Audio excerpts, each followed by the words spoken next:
listen to the stories of what took place and the laughter as this man was shooting incredible people, you say to yourself, how can this possibly be happening in the United States of America? How can this be happening?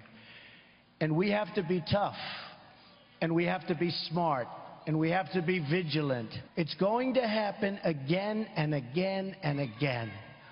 And we are not doing what we're supposed to be doing.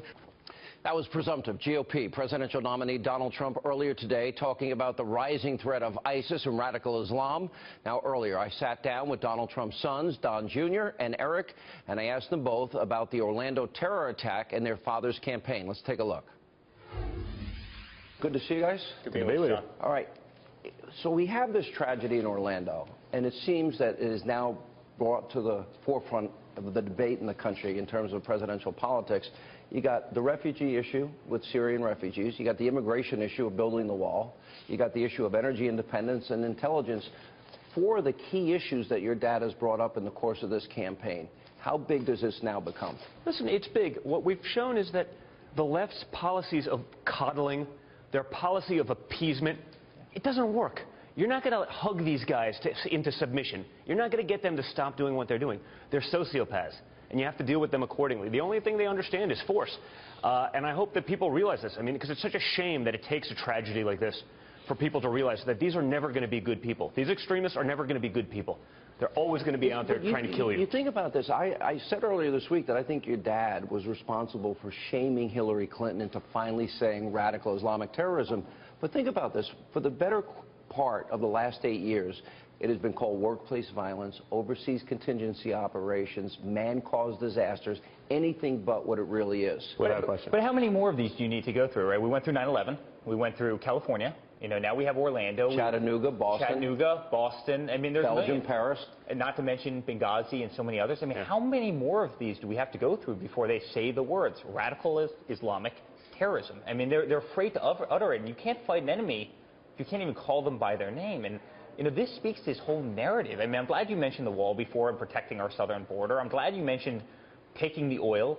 We should take the oil. I mean, by sending money overseas, we're funding the very people who want to hurt us. I mean, it's insane. Well, and also the Iran nuclear deal. Look, the $150 billion, and you have Kerry going on TV saying, you know, some of this money will definitely land in the hands of terrorists. I mean, how crazy are we? Here's the differences, though, that are emerging in the campaign. Your dad says, no, temporary ban. Your dad says, build a wall. Border Patrol agents I've interviewed say that they're seeing more and more Middle Eastern men crossing the southern border, many more. And then I think the issue of energy independence is key. Hillary's against coal, wants to end coal mining, fracking. She's against drilling. You know, we wouldn't even bomb parts of Iraq because of environmental concerns. So these 3-4 big issues and the intelligence gathering represent a major now choice in the campaign. Sean, she's not going to do anything against Saudi Arabia because they funded $25 million over the last few years. I mean, there's someone out there saying that they funded 20% of her campaign so far indirectly and or through the Clinton Foundation, which is a total fraud. Yet, these countries are funneling and paying for our politicians. They're buying, you know, our stupidity. See, I interviewed your dad yesterday, and I brought up this very point, and I think this is key. And I know you and I were talking about this before. Here you have Saudi Arabia gave as much as $25 million, maybe more, to the Clinton Foundation. And we don't know where that goes, by the way. That's not a charity like Eric's involved in charity, right, where it goes to help kids with pediatric cancer. The rating agencies that do the charities, they can't even tell you where this money goes. They won't even look at the Clinton Foundation because it's so morally corrupt. Saudi Arabia gives up to 25. The government of Brunei gives up to 5. Qatar gives up to $5 million.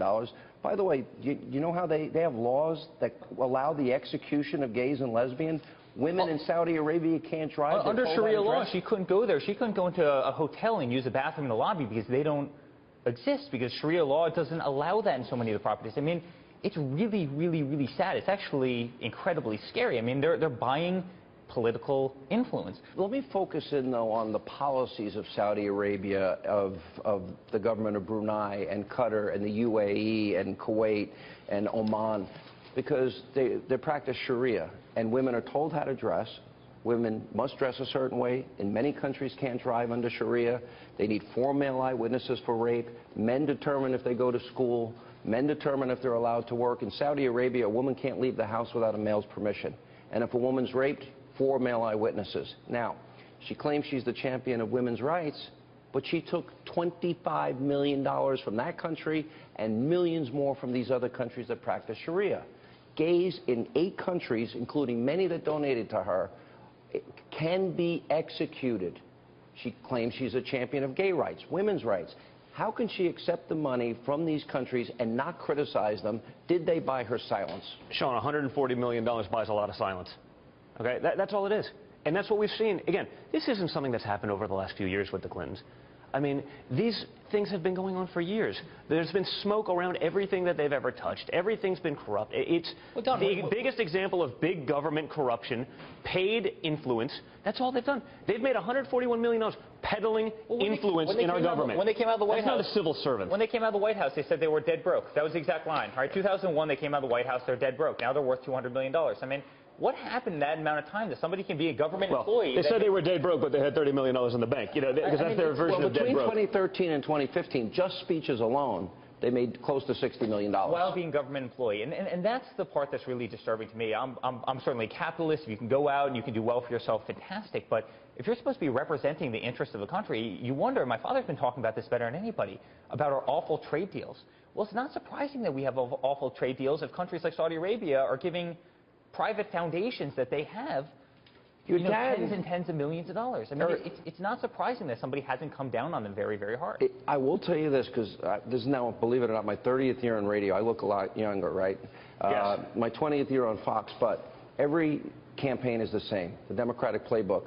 Your father, in the course of this campaign, by the time November comes, they will try to create the image he is racist, he is sexist, he is homophobic, that he wants to poison the air and water, and he wants to take grandma in her wheelchair and throw her over a cliff and kill her. Well, look at the hypocrisy of that, right? If you look at the Clinton Foundation, just back to that, because it illustrates everything. The average female executive at the Clinton Foundation makes $83,000 less than the average male executive, right? But yet, Hillary's a champion of women's issues. I mean, it's really, really sad. You can't speak out of both sides of your mouth. But isn't it worse that... Well, I want to know if she gives back the $25 million. What? Is she going to give back the $25 million that she took from Saudi, who would execute gays, who don't let women have any rights? I mean, you can't have it both ways. And that's what the left is able to get away with very well. They're always able to have the best of both worlds. You know, it's always do as I say, not as I do.